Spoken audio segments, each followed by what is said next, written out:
Overdrive today, we bring you the most affordable electric vehicle you can buy in India today. We also check out the facelifted Citroën C5 Aircross, a quick look at Mercedes-Benz India's first locally produced EQS SUV, and we also bring you details on the Moto Morini Escape 650. Hello and welcome to Overdrive. I am Soini. Tata Motors is taking big strides in the mass market EV space. The brand has finally launched the most affordable electric car you can buy in the country today. The Tiago EV, starting at an introductory price of 8.49 lakh rupees for the first 10,000 customers, is honestly a steal, and Tuhin tells you why.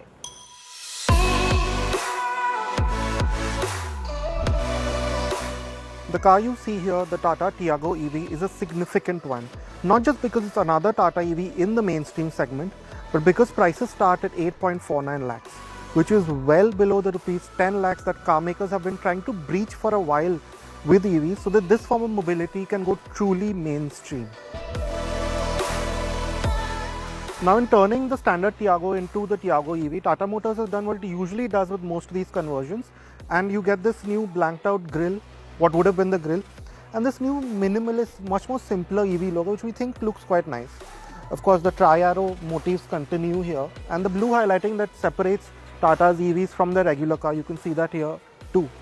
And the Tiago, the standard one, always got projector headlamps, so that continue here as well. They're auto, and you also have auto wipers. And to top things off, you have these new, more funkier, snazzier, brighter, sort of EV-specific color options as well. Now, changes to the side of the Tiago EV aren't all that significant, but you do get these hyper-style wheels, which are steel wheels disguised as alloys. We aren't a big fan of these, even in the Tigor EV, and that sort of continues here, although the design may be to some people's liking. Again, that simpler EV badge. And in this top XZ Plus Tech Luxe version, you also get these contrasting black bits on the mirrors, on the roof, and on the door handles. As for ground clearance, the Tiago EV has about 166 mm, which is 4 mm less than the 170 of the standard Tiago, so you don't lose too much in that regard as well. Now, the only significant way that you can tell the EV apart from the standard Tiago from the rear is with this wide new badging, again in a more minimalistic sort of design. Aside from that, it's near identical to the standard Tiago. Now, the Tiago EV can be had in two battery options. What Tata Motors calls medium range is a 19.2 kilowatt battery pack, good for a 250 kilometers of accredited range. And you get about 61 PS and 104 Nm with that motor. But the larger battery pack, which we think will be the more useful one, is a 24 kilowatt battery pack, good for 315 kilometers of range, which should translate into about 250 kilometers in the real world. That makes 75 PS and 114 Newton meters. And that also gets you sport mode, which can get the Tiago EV from 0 to 60 in 5.7 seconds. So how do you tell the Tiago EV apart from the regular petrol Tiago? Well, it's the same changes that Tata Motors makes to all the cars it converts into electrics. So you have these blue highlights here around the AC vents, a black and off-whitish interior sort of color palette, leatherette upholstery. And among the changes, the additions over the regular Tiago, first you have these selectable regen modes. You can choose between 4 modes. There are no paddles, but they're easily accessible through here, and you can see it on the screen as well.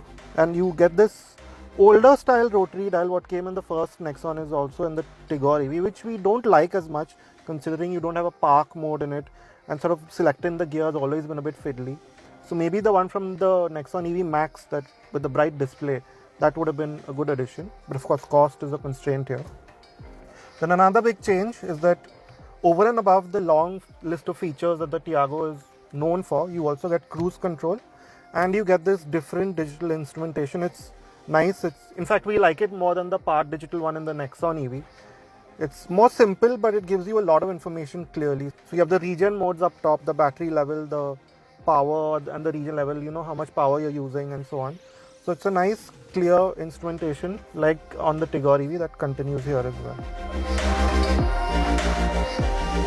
Now, the Tiago EV has always been popular because of the amount of features that Tata Motors crams into the small hatchback, and that stays true with the EV version as well. Like we just mentioned, you get even more features. As for what's been carried over, you get standard climate control, which is a good addition. You get this nice 7-inch touchscreen. May not be the best touchscreen, but you still get 8 speakers with Android Auto, Apple CarPlay. You get leatherette upholstery. You get projector headlamps. You get a height adjustable seat for the driver. You get a powered adjustment for the mirror. So it's reasonably well equipped, quite well equipped for the segment it operates in. Now to fit this 24 kWh battery pack into the Tiago EV, Tata Motors has split it into 2 parts, considering the smaller body shell it has to work with here. And that has led to some compromises, but not up to a level that you might expect. It's been quite neatly packed in. So of course, the floor is a bit higher up than you would expect in the regular Tiago, which means you sit in a slightly knees-up position. There's slightly less under-thigh support because of that. And you also have this big central tunnel here, which also holds the battery cells. So yes, space for the third passenger isn't what it used to be, but you have a comfortable seat back, a nice angle to it, fairly large windows, a lot of knee room and headroom. So as a 4-seater, at least the Tiago EV still works perfectly fine. Now one of the compromises that Tata Motors has had to make to convert the Tiago into the EV version that this is in terms of boot space. You get 240 litres and that's without the parcel shelf, which means that longer road trips with all 4 passengers is going to be a bit difficult. Another drawback is that you don't get a spare wheel, which isn't ideal for our conditions, of course. That's because the battery pack, a part of it at least, sits here underneath the floor where a spare wheel usually would be. So it's fine for, say, a short hop around closer to town, but a longer road trip packing luggage for 4 might be difficult with the Tiago EV. Now you can buy the Tiago EV with either a 3.3 kilowatt AC wall box or this 7.2 kilowatt AC fast charger. Now the other charging options that you get is DC fast charging. Now Tata hasn't given an exact DC charging speed, but since it takes 10% to 80% in about 57 minutes, we expect it to be about 25 to 30 kilowatt, the DC fast charging speed. And also you can charge it from a 15 amp plug, but of course that takes an extended amount of time. Now the prices that have been announced for the Tiago EV, they top out at 11.79 lakh. They're introductory and valid for the first 10,000 bookings, and 2,000 of those are reserved for previous Tata EV owners. Anyway, bookings open October 10th and you can start getting deliveries of the Tiago EV from January 2023.